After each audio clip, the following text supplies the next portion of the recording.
Boss ने मुझे गांव की गंदगी में भटकने के लिए भेज दिया। मैम साहब, आप रिसर्च करने आई हैं, आपको गंदगी से क्या मतलब? पर मुझे बॉस की ये बात बिल्कुल अच्छी नहीं लगती। उन्होंने मुझे जबरदस्ती गांव में भेज दिया, जबकि उन्हें मालूम है कि मुझे गांव से सख्त नफरत है। I really hate the place. Ma'am साहब, एक बार गांव में घूम कर तो देखो, गांव की जिंदगी इतनी बेकार नहीं होती। हाँ हाँ, तुम तो गांव का पक्ष लोगे ही, क्योंकि तुम खुद भी तो गांव से हो। मैम साहब, आपके पापा भी तो गांव से हैं, वो भी इसी गांव में पैदा हुए थे। लेकिन मैं गांव से नहीं हूँ, मैं शहर में पैदा हुई हूँ। और ये देखो, यहाँ पे पशुओं की पोटी का ढेर लगा हुआ है। कितनी बदबू आ रही है यहाँ से। अरे मैम साहब, ये गोबर की खाद है, लोग इसे अपने खेतों में डालते हैं।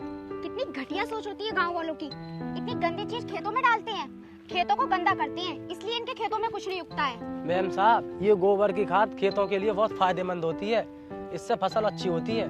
तुमको कुछ नहीं पता, मूर्ख होते हैं ये गाँव वाले। अब मैं यहाँ पे क्या रिसर्च करूँ? मैम साहब, जब बॉस ने बोला है तो रिसर्च तो करनी ही पड़ेगी। मैं यहाँ 3 दिन से ज्यादा नहीं रुक सकती। आप बोल देना बॉस को कि मैं ये गाँव की गंदगी सहन नहीं कर सकती। ये पकड़ो तुम।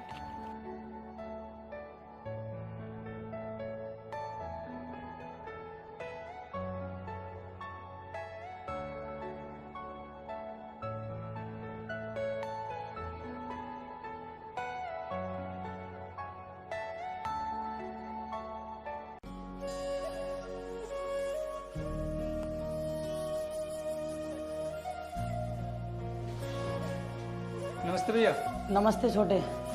ये बता, तेरा सिलेक्शन हो गया ना? नहीं भैया, इस बार भी नहीं हो पाया, 1 नंबर से रह गया। मेरिट 95 पर लगी थी, वरना हो जाता। चल कोई बात नहीं छोटे, उदास मत हो। इस बार नहीं हुआ तो अगली बार जरूर हो जाएगा। अगर छोटे 1 नंबर की ही बात थी तो कुछ पैसे ले देकर व्यवस्था कर लेता। नहीं भैया, पैसों का नाम मेरे सामने मत लेना। अगर पैसे देकर मुझे इनकम टैक्स ऑफिसर बनना ही होता तो मैं कब का बन चुका होता, लेकिन मुझे अपनी मेहनत से ही इनकम टैक्स ऑफिसर बनना है। देख छोटे, ये कलयुग चल रहा है, ईमानदारी का जमाना नहीं है। पढ़े लिखे होशियार लड़के आज रोड पर घूम रहे हैं और अमीर लोग पैसे देकर अपने लड़कों को सिलेक्ट करा देते हैं। भैया मुझे कोई फर्क नहीं पड़ता, अगर मेरी किस्मत में है इनकम टैक्स ऑफिसर बनना तो मैं जरूर बनूंगा, वरना इनकम टैक्स ऑफिसर बनने का सपना मेरा सपना ही रह जाएगा। देख छोटे, तू इतनी जल्दी हार मत मान, तेरा सपना कभी नहीं टूटेगा। तू मेहनत कर, एक दिन जरूर कामयाब होगा। नहीं भैया, अब मेरे पास एक ही अटेम्प्ट बचा है और अब मुझे कोचिंग करने के लिए शहर जाना होगा। चल ठीक है छोटे, तू शहर चला जा और तुझे जितने भी पैसों की जरूरत पड़ेगी मैं तुझे टाइम से भिजवा दिया करूंगा। थैंक यू भैया, मैं 2 दिन के बाद शहर निकल जाऊंगा।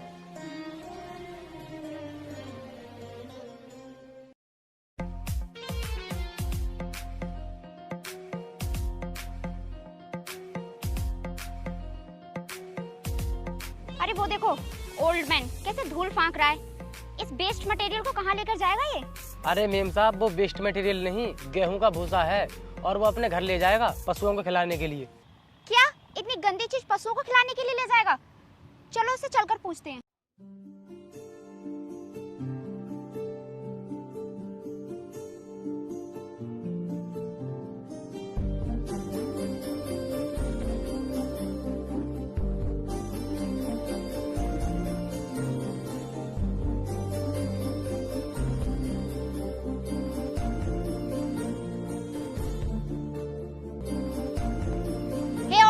What are you doing here? अरे लाली, ये क्या बोल रही है तू? मेरे तो कुछ समझ में आ नहीं रही। अरे मैम साहब, ये पूछना चाह रही हैं कि तुम यहाँ पर क्या कर रहे हो। और हाँ मैम साहब, तुम इनसे इंग्लिश में नहीं हिंदी में बात करो। ठीक है, अब मैं इन गाँव के गंवारों के साथ हिंदी में ही बात करती हूँ। मैं ये जानना चाहती हूँ कि आप इतनी गंदगी कैसे सहन कर लेते हो? दिन रात पशुओं के आगे पीछे लगे रहते हो। मुझे तो ये सब देखकर ही उल्टी आ जाती है। क्यों इस गंदगी को हवा में उड़ा रहे हो? अरे लाली, हमें लगता है तुम गाँव में पहली बार आई हो। और हाँ, ये गंदगी नहीं, पशुओं को खिलाने का चारा है। और अगर हम गांव में रहेंगे तो ये सब हमें करना पड़ेगा। अच्छा सुनो, मैंने आपके घरों को अच्छी तरह से देखा है। जहाँ पर पशु लैट्रिन करते हैं, आप लोग वहीं बैठकर खाना खा लेते हो। इन पशुओं के लिए अलग से लैट्रिन क्यों नहीं बनवा देते तुम लोग? अरे लाली, उसे लैट्रिन नहीं, गोबर कहते हैं। और पशुओं के लिए कभी लैट्रिन नहीं बनवाई जाती। तो उसको तो फिर आप हाथों से ही उठाते होगे? हाँ सही कहा तुमने, हम उसे अपने हाथों से ही उठाकर साफ करते हैं। अच्छी, कितने गंदे लोग हो तुम। मैं तो यहाँ का पानी भी पीना पसंद नहीं करूँगी।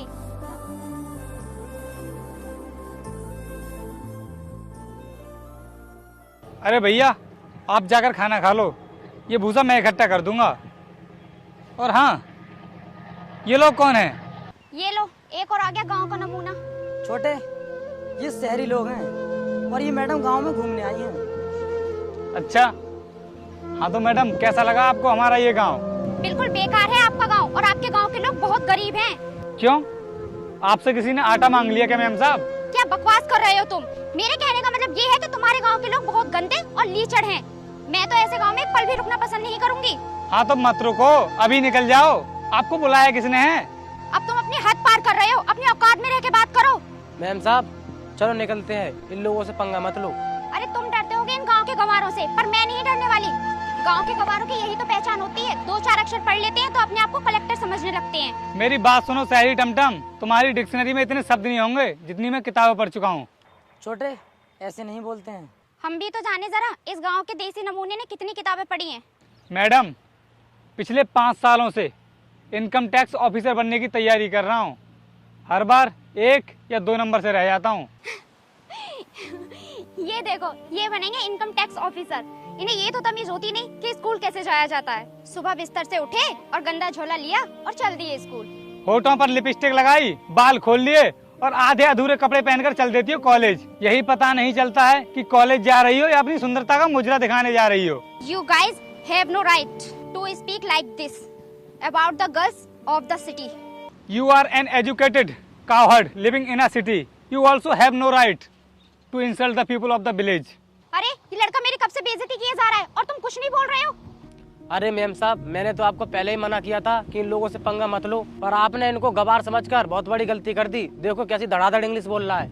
अरे मैम साहब, आज के बाद गांव में रहने वाले किसी भी व्यक्ति को गवार समझने की भूल मत करना। तुझे तो मैं सबक सिखा के रहूंगी, स्टूपिड। अरे मैम साहब, अपनी अंग्रेजी पर इतना मत इतराओ, मुझे और भी भाषाएं आती हैं। अगर दूसरी भाषा में कुछ बोल दिया ना, तो जब उसका हिंदी अनुवाद कराओगी ना, तो शर्म से डूब जाओगी।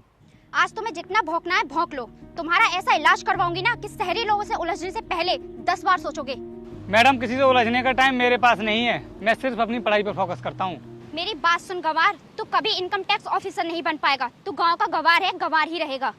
सुन लाली, हम देसी बेशक हैं लेकिन गवार नहीं। और सुनो मैडम, अब तक तो इनकम टैक्स ऑफिसर बनना मेरा सिर्फ एक सपना था, और अब मेरी जिद है, मेरा जुनून है। अपना एड्रेस देकर जाओ, और इनकम टैक्स ऑफिसर बनने के बाद पहली मुलाकात सिर्फ तुमसे ही होगी। इतना कॉन्फिडेंस? ये लो मेरा कार्ड, मुझे इंतजार रहेगा उस दिन का।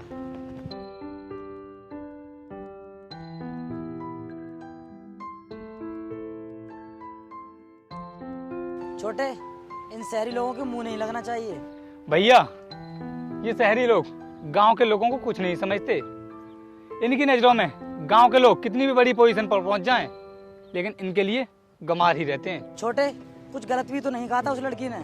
गांव के लोगों के पास होता ही क्या है गंदगी में रहने के सिवाय। भैया, उस लड़की की बात मेरे दिल को लग गई है। अब चाहे जो भी हो, मुझे इनकम टैक्स ऑफिसर बनना ही होगा। छोटे, मुझे तेरे ऊपर पूरा विश्वास है कि तू जिस काम को ठान लेता है उसे पूरा करके ही रहता है। चल अब अपनी पढ़ाई पर फोकस कर।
ये लो भाई, सभी लोग अपना मुंह मीठा करो, क्योंकि आज मेरा छोटा भाई रोहितास इनकम टैक्स ऑफिसर बनकर घर लौट रहा है।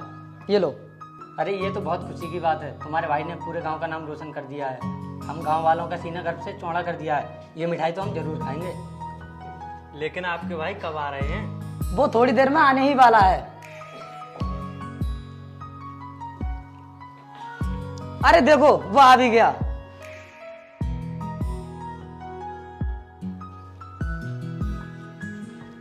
छोटे, आज मैं बहुत खुश हूँ। ला बैग दे मुझे। बधाई हो भाई, आपने पूरे गांव का नाम रोशन किया है। ये ले छोटे, अपना मुंह मीठा कर। छोटे, तुझे कोई दिक्कत तो नहीं हुई आने में? अरे भैया, आपका आशीर्वाद मेरे साथ था तो मुझे क्या दिक्कत हो सकती थी। ठीक है, अब तू ये बता, अपनी ड्यूटी कब से ज्वाइन कर रहा है? भैया, मैं ड्यूटी ज्वाइन करने से पहले एक बार उस लड़की से मिलना चाहता हूँ जिसने मुझसे कहा था कि तुम कभी इनकम टैक्स ऑफिसर नहीं बन पाओगे। अरे छोटे, कोई बात नहीं, तू भूल जा उन बातों को। नहीं भैया, मैं एक बार उसे उसी की भाषा में जवाब देना चाहता हूँ। ठीक है, जैसी तेरी मर्जी। ये लीजिए, और मेरा गमछा मुझे लाकर दे दीजिए। चलो छोटे। ठीक है भैया, मैं जय को अपने साथ लेकर जाता हूँ।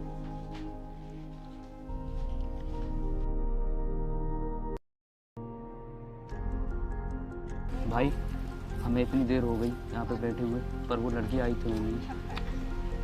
अभी उसे कॉल करके देखता हूँ।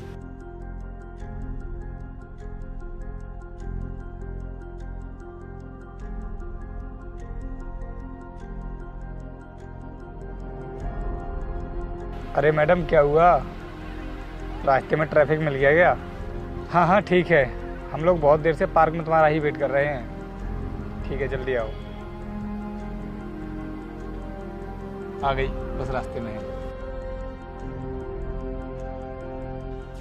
हाँ बोलो, क्यों बुलाया तुमने मुझे यहाँ? क्योंकि तुमने मुझसे 1 साल पहले ये कहा था कि मैं इनकम टैक्स ऑफिसर बनकर ही तुमसे मिलूंगा, और तुम्हारा हुलिया देखकर नहीं लगता कि तुम बन गए होगे।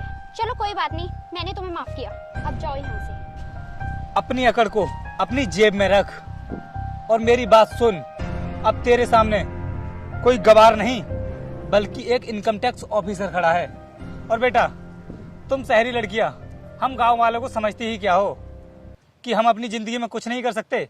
बेटा, अगर हम गांव वाले किसी भी चीज को करने की ठान लें तो कोई भी चीज हमसे बच नहीं पाई है। क्या तुम इनकम टैक्स ऑफिसर बन गए? सही सुना तूने। लेकिन मैंने ये कभी नहीं सोचा था कि तुम इनकम टैक्स ऑफिसर बन जाओगे। बेटा, तुम शहरी लड़कियों की ना एक ही प्रॉब्लम होती है कि तुम गांव के लोगों को उनके कपड़ों से और उनके रहन सहन से जज करती हो। और वैसे मेरी तुमसे कोई दुश्मनी नहीं है, मैं तो सिर्फ तुम्हें ये समझाने के लिए आया हूँ कि गांव के लोगों के बारे में तुम्हारी ये सोच है, उसको बदलो। गांव के लोग अपने स्तर से जीवन जीते हैं, ये झूठी शान का दिखावा नहीं करते। देखो, मुझे माफ कर दो, मैं गांव के बारे में बहुत गलत सोचती थी, क्योंकि मैं कभी गांव में रही नहीं, इसलिए। और हाँ, मेरा मकसद तुम्हारी इंसल्ट करना नहीं, बल्कि तुम्हारी गंदी सोच को बदलना है जो तुमने गांव के प्रति अपने दिमाग में बैठा रखी है। और आज मैं तुमसे उसी तरह मिलने आया हूँ जिस तरह मैं पहले रहता था, क्योंकि हम ना कभी अपनी औकात नहीं भूलते। और हाँ, अब तुमसे मैं लास्ट में सिर्फ इतना ही कहना चाहता हूँ कि मैं देसी हूँ, गवार नहीं। चलता हूँ अब। रुको, देखो, मैं तुम्हारी बातों से इम्प्रेस हो गई हूँ। I love you. नहीं मैडम, मैं ऐसी लड़की से प्यार नहीं कर सकता जिसको गोबर और पोटी में अंतर नहीं पता हो। क्या कहती हो तुम कि तुम गांव के लोग पशुओं की टट्टी के पास में बैठकर खाना खाते हो? अरे हाँ, हमें उनके पास में बैठकर रोटी खाना पसंद है, इसलिए हम रोटी खाते हैं। इसलिए तुम्हारा और हमारा कोई मेल नहीं। चलता हूँ, राम राम। तू चंडीगढ़ की रानी, मैं गामा का देसी छोरा, माटी में रुलदा हंडेगा रंग तेरा गोरा। सो हे गाइस, कैसी लगी आपको ये वीडियो? कमेंट करके जरूर बताना। और हाँ, जिसने भी अभी तक वीडियो को लाइक नहीं किया, जल्दी से लाइक कर दो। आपके लाइक करने से हमें काफ़ी ज़्यादा मोटिवेशन मिलती है, काफ़ी ज़्यादा प्रोत्साहित होते हैं हम लोग और भी ज़्यादा वीडियो बनाने के लिए, अच्छी अच्छी वीडियो बनाने के लिए। तो इसलिए जल्दी से अभी कभी लाइक कर दो। और हाँ, जो लोग हमारे चैनल पर नए जुड़े हैं, सब्सक्राइब कर लेना। यहाँ पर बेल आइकन भी दिया हुआ है, उसे भी दबा देना।